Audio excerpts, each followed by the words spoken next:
Assalamualaikum warahmatullahi wabarakatuh. Good morning everybody. Sabahul khair. Selamat pagi anak-anak. Pagi hari ini berjumpa lagi bersama dengan saya Pak Riki, saya Bu Nuri, Dan saya Bu Resti.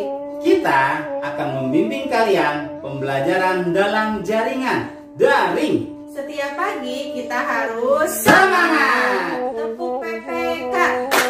Religius, nasionalis, mandiri, gotong royong, integritas.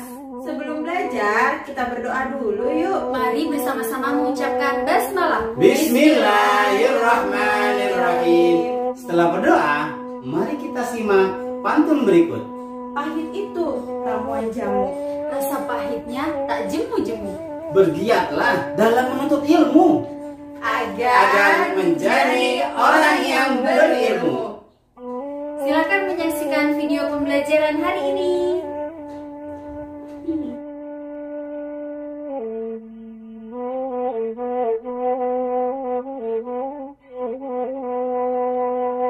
Assalamualaikum warahmatullahi wabarakatuh.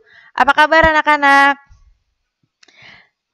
Semoga kalian selalu dalam keadaan sehat walafiat dan juga selalu dilindungi Allah Subhanahu wa Ta'ala dimanapun kalian berada. Oke, pada pagi hari ini kita akan belajar tema 6, subtema 4, pembelajaran kelima dan keenam. Nah, alhamdulillah nih nak, hari ini kita sudah memasuki di penghujung subtema 4. Oke, disimak ya nak ya, disimak dan didengarkan video ini sampai akhir. Jangan di skip ya nak. Oke, untuk memulai pembelajaran pada pagi hari ini, mari sama-sama kita membaca basmalah terlebih dahulu. Bismillahirrahmanirrahim.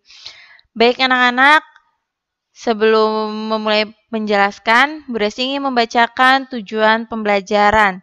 Nah, tujuan pembelajaran pada hari ini, yang pertama, siswa dapat menulis dengan huruf tegak bersambung. Yang kedua, siswa dapat berlatih keseimbangan badan. Yang ketiga, siswa dapat mempraktikkan cara menjaga kebersihan. Yang keempat, siswa dapat menyusun dialog. Yang kelima, siswa dapat mengukur berat benda. Dan yang keenam, siswa dapat melaksanakan tata tertib. Nah, ini adalah tujuan pembelajaran hari ini. Oke, sudah disiapkan belum buku paketnya tema 6? Yuk, disiapkan dulu, diambil. Dan dibuka halaman 184.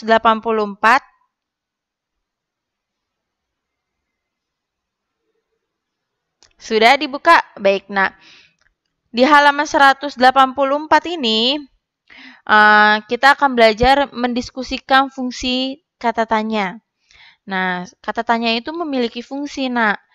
Ya, contohnya nih, kata tanya mengapa. Nah, kata tanya mengapa ini digunakan untuk menanyakan sebab dan alasan. Dan kata tanya bagaimana. Kata tanya bagaimana digunakan untuk menanyakan cara dan keadaan. Contohnya, kata tanya mengapa menanyakan sebab. Contohnya, di pertemuan pertama Bu Resti sudah menjelaskannya, nah ya. Contohnya itu, mengapa kamu tidak mengikuti Zoom pagi? Atau enggak, mengapa kamu terlihat sedih? Itu ya. Lalu, kata tanya bagaimana. Nah, ini menanyakan cara atau keadaan. Contoh kalimatnya kalau menanyakan cara. Bagaimana cara membuat kue bolu? Atau enggak, bagaimana cara membuat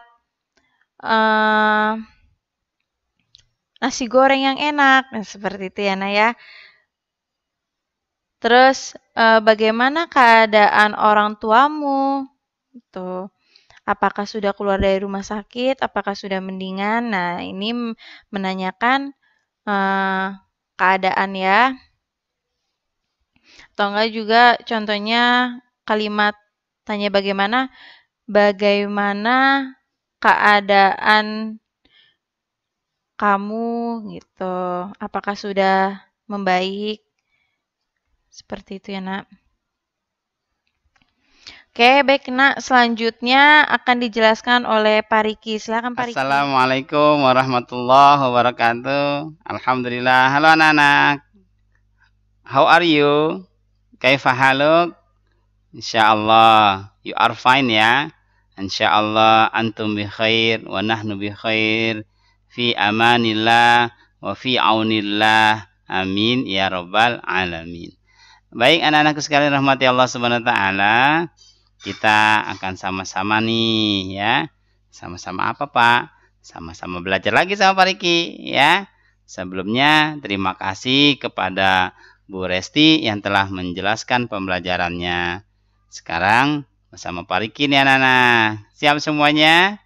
Oke, sebelumnya yuk kita tepuk semangat lagi.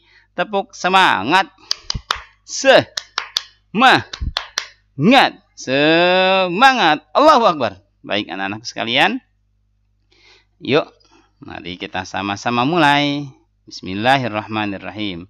Mari berlatih. Isilah titik-titik pada kalimat di bawah ini.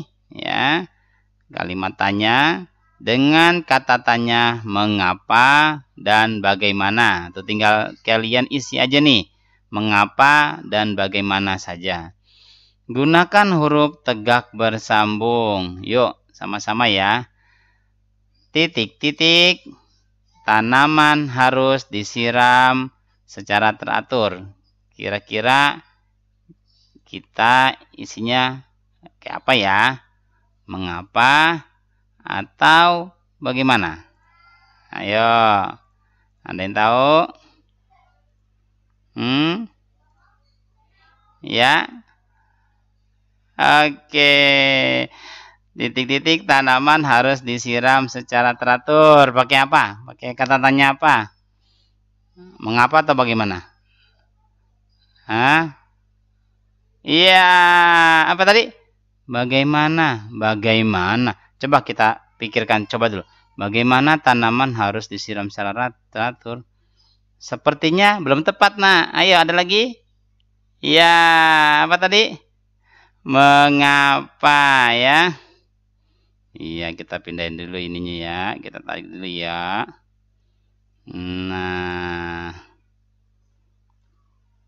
Ya, apa tadi? Mengapa? Good job. Mengapa? Oke, lanjut.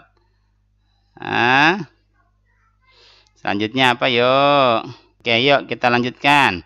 Titik-titik cara merawat tanaman tomat. Ya. Apa? Yeah, good. Bagaimana? Pinter banget nih. Bagaimana? Ingat nah ya, kalau ada pertanyaannya titik-titik cara, berarti kata kunci gini. Bagaimana ya? Kata tanyanya bagaimana? Kalau pertanyaannya kayak di atas nih, kayak di sini nih. Titik-titik tanaman harus disiram secara teratur karena kita lagi membahas memilih mengapa dan bagaimana kata tanyanya. Kita tinggal kalau nggak ada caranya begini, nggak ada kata cara berarti udah mengapa. Coba kita tes lagi ya. Nomor 3. Ingat nah ya, kerjakannya dengan tulis bersambung, tegak bersambung. Titik-titik menyiram tanaman yang baik. Ya. Iya, good. Apa tuh ada cara tuh, ada kata cara tuh. Berarti bagaimana. Bagaimana. Good job. Subhanallah, salih dan salihah, bisa ya. Nah, ini langsung berarti udah tahu ya. Kan nggak ada tulis kata tanyanya, nggak ada kata apa? Nggak ada kata caranya kan. Titik-titik tanaman membutuhkan sinar matahari. Berarti apa kata tanyanya yang tepat? Mengapa? Good job. Subhanallah. Lanjut. Nah, sama nih. Ada nggak kata cara? Nggak ada kan? Tanaman diberi pupuk. Berarti mengapa? Subhanallah, kalian hebat semuanya. Tepuk tangan dong buat kita semuanya. Alhamdulillah, luar biasa. Allahu Akbar. Yes. Oke, anak-anakku sekalian. Sekarang silahkan dibuka halaman 186. Sudah 186. Kita melakukan latihan gerak keseimbangan. Wah, seru banget nih ya. Kalau kamu mau praktikkan, tolong keadaan posisi dudukannya harus kuat ya.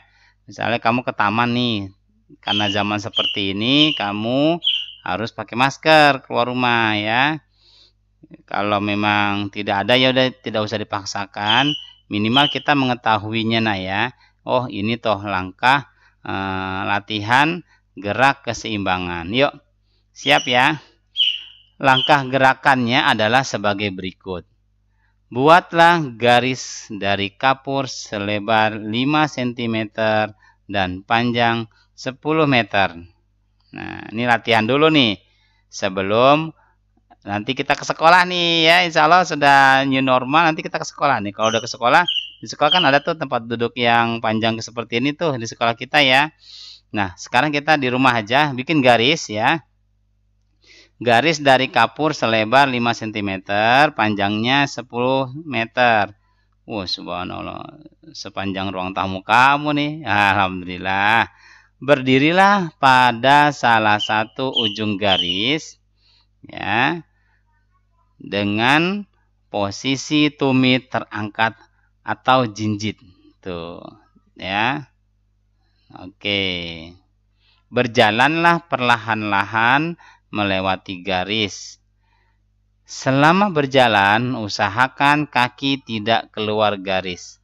Kalau keluar garis gimana, Pak? Ya jatuh, ya. Ini kita latihan dulu.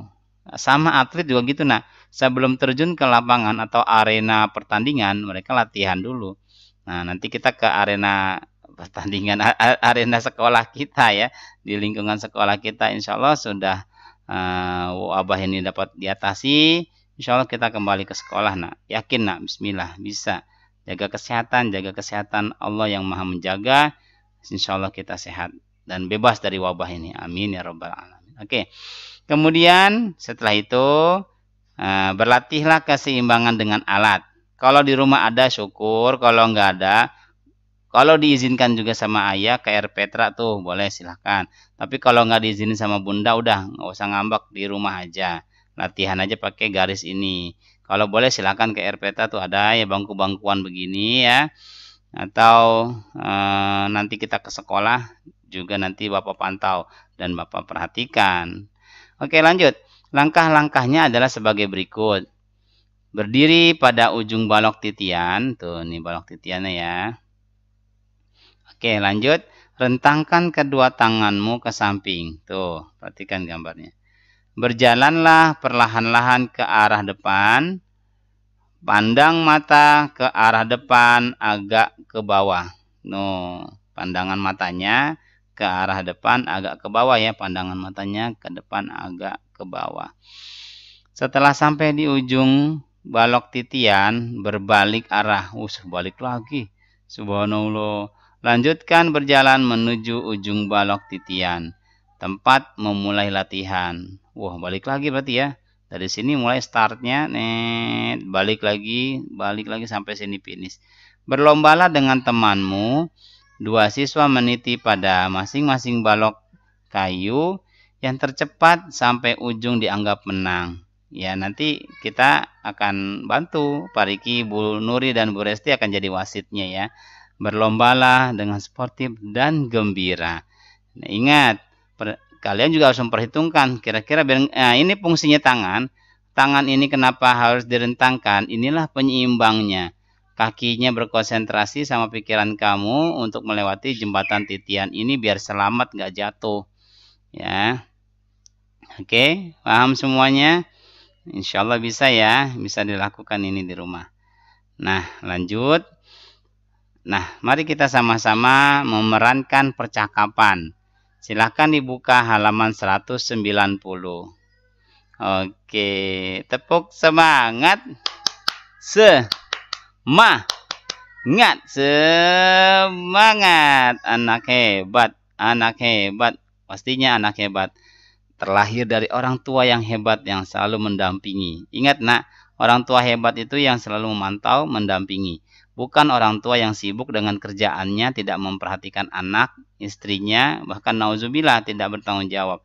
Karena kalian anak hebat, orang tuanya pun hebat memperhatikan dan membantu pembelajaran ini sampai selesai. Ya, kalau sudah selesai, bukan berarti tanggung jawab orang tua terputus, tidak, tetap. Kalian itu selalu dibimbing sama orang tua. Orang tua di rumah itu orang tua kalian, orang tua di sekolah itu Pak Riki, Bu Nuri dan Bu Resti, dan guru-guru sedunia ini. Nah, oke, perhatikan semuanya. Karenanya lah kita wajib berbakti sama orang tua. Karena apa? Orang tua selalu memperhatikan, bertanggung jawab, dan selalu memberikan yang terbaik buat kalian. Baik nak, yuk kita mulai ya. Memerankan percakapan. Praktikkan dialog di bawah ini bersama rekan sebangkumu. Ada yang mau jadi Melani siapa? Yo. Ya, ada yang jadi Ahmad. Tuh, berapa perannya nih, tokohnya nih? Ada Togar, berarti 3 ya. Melani, Ahmad, Togar. Oke, kalian bisa juga misalnya karena di rumah, Melani misalnya kakak boleh, Ahmad kamu, Togar adik boleh kalau bertiga. Kalau kamu sendiri bisa, misalnya kamu perempuan nih, Melaninya kamu, Togarnya om, Ahmadnya om, Togarnya ayah. Ya pokoknya bermain peran aja ya nak. Yuk kita sama-sama ya. Melani, ceritanya Pak Riki jadi Melani nih. Di taman sekolah kita banyak tanamannya. Aku suka sekali bermain di halaman sekolah. Suasananya nyaman dan sejuk. Ahmad berkata, aku juga begitu Melani. Aku suka berteduh di bawah pohon rindang di tepi lapangan sekolah. Kata Togar, apakah kamu melihat Ana dan Rasti? Aku belum melihat mereka dari tadi. Kata si Ahmad, mereka sedang mengamati pohon yang mereka tanam tadi pagi. Pohon apa yang mereka tanam? Pohon akasia. Apakah di dekat rumahmu ada pohon akasia, Togar? Oh, banyak. Warga kampungku menanamnya di tepi jalan sebagai peneduh. Kalau di dekat rumahku banyak pohon teram besi sebagai peneduh. Subhanallah. Ya, seru ya kalau main bertiga nih ya. Memainkan perannya nah ya. Nah, itulah selamat bermain peran di rumah. Insya Allah kalau di sekolah kita akan lakukan ini yang terbaik buat kalian semuanya. Oke, selanjutnya pembelajaran akan dilanjutkan oleh Bu Nuri. Oke, silakan Bu Nuri. Baik, terima kasih Pak Riki dan Bu Resti atas penjelasan sebelumnya. Mari kita lanjutkan anak-anak. Silakan dibuka buku paketnya halaman 192. Sudah? Kali ini kita akan belajar mengamati tata tertib. Coba diperhatikan perintahnya. Berikan tanda centang jika pernyataan sesuai dengan tata tertib. Berikan tanda silang apabila pernyataan tidak sesuai dengan tata tertib sekolah. Nah, seperti kalian sudah ketahui, banyak peraturan atau tata tertib sekolah yang sudah kita ketahui. Nah, dari pernyataan di bawah ini, kita akan memilih nih, nak, mana yang pernyataannya tidak sesuai, mana yang pernyataannya sesuai. Coba pernyataan yang pertama, siswa mengobrol saat guru menjelaskan tugas yang harus dikerjakan. Ini tidak sesuai dengan tata tertib sekolah, maka dari itu diberi tanda silang. Yang kedua, siswa aktif memberikan pendapat pada diskusi kelompok. Apakah ini termasuk tata tertib di sekolah? Ya, tentu. Memberikan pendapat saat berdiskusi kelompok itu adalah hak semua anak, hak semua murid ya. Apalagi jika ada salah satu siswa yang aktif, maka dari itu kita beri tanda centang. Oke. Selanjutnya, pernyataan yang ketiga, siswa mendengarkan dengan baik ketika temannya berpendapat. Apakah ini termasuk tata tertib ketika bermusyawarah ini? Ya. Karena kita diajarkan untuk saling menghargai dari berbagai pendapat. Kemudian yang keempat, siswa menanggapi pendapat temannya dengan bahasa yang santun. Sudah pasti ini sesuai dengan peraturan. Jika menanggapi pendapat seseorang, itu juga harus menggunakan dengan bahasa yang santun. Tidak mungkin kita menanggapi dengan bahasa yang kasar atau tidak sopan. Itu berarti tidak sesuai dengan tata tertib.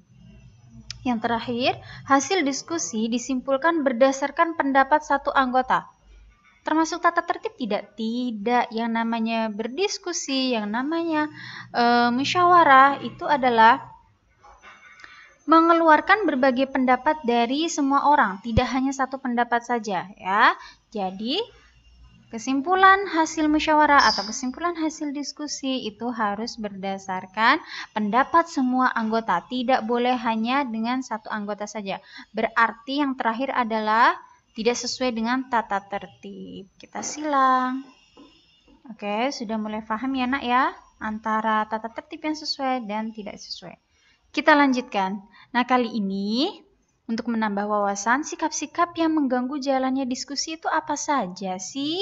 Yang pertama, siswa pergi tanpa izin ketika diskusi berlangsung. Iya, ini tandanya adalah tidak menghargai temannya yang sedang mengutarakan pendapat. Ya, main ke belakang saja atau main keluar saat diskusi ini sedang berlangsung. Ya, alangkah baiknya harus izin terlebih dahulu. Kepada siapa Bu izinnya? Kepada ketua kelompok diskusi. Kemudian yang kedua, sikap yang mengganggu, apalagi siswa berbicara sendiri ketika teman yang lain sibuk berdiskusi. Ya, karena ini artinya adalah tidak menghargai teman yang sedang berdiskusi, membahas sebuah masalah atau membahas suatu perkara, membahas suatu kegiatan. Nah, mereka malah bicara sendiri ini, tidak memperhatikan, tidak mendengarkan. Nah, ini sikap yang mengganggu jalannya diskusi. Yang terakhir, siswa memaksakan pendapat sendiri kepada peserta lain. Nah, ini tidak boleh. Yang namanya berdiskusi, yang namanya bermusyawarah itu, kita mendengarkan dan mengutarakan pendapat semua orang. Ya, tidak boleh memaksakan kehendak. Nah, memaksakan pendapat sendiri ini artinya memaksakan kehendak. Maunya seperti ini, maunya aku ya ini harus diikuti ya, tidak boleh seperti itu. Nah, itu artinya tidak saling menghargai, tidak saling toleransi, ya, tidak saling menerima satu sama lain, itu tidak boleh, ya. Baik, ketiga ini adalah sikap-sikap yang mengganggu jalannya diskusi. Yang terakhir, untuk menambah wawasan kita semuanya, kesimpulan dari subtema 4 ini, yang pertama adalah semua tanaman itu bermanfaat untuk makhluk hidup.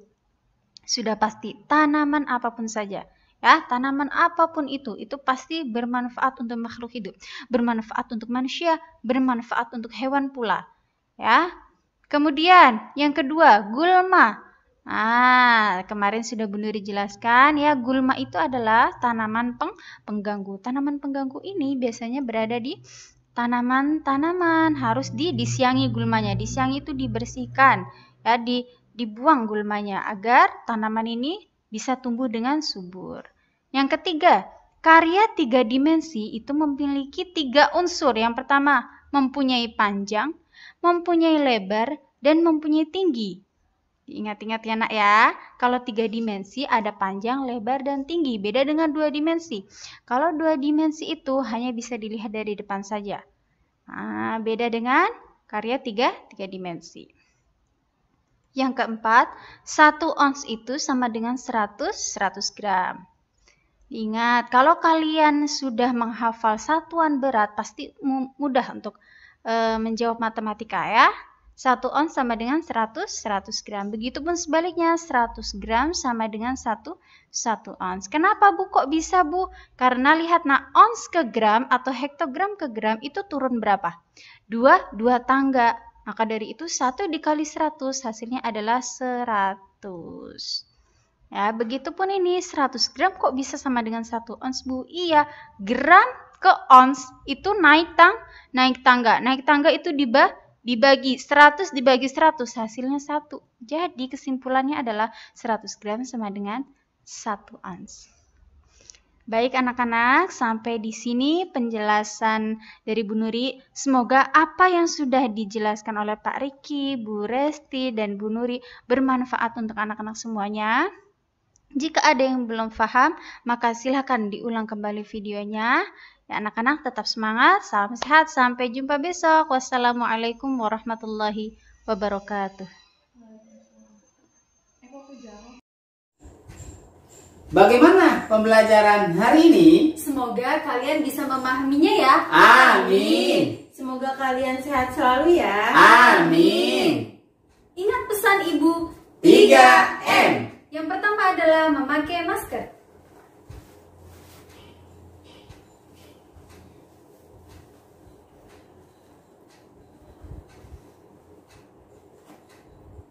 Yang kedua, mencuci tangan dengan sabun.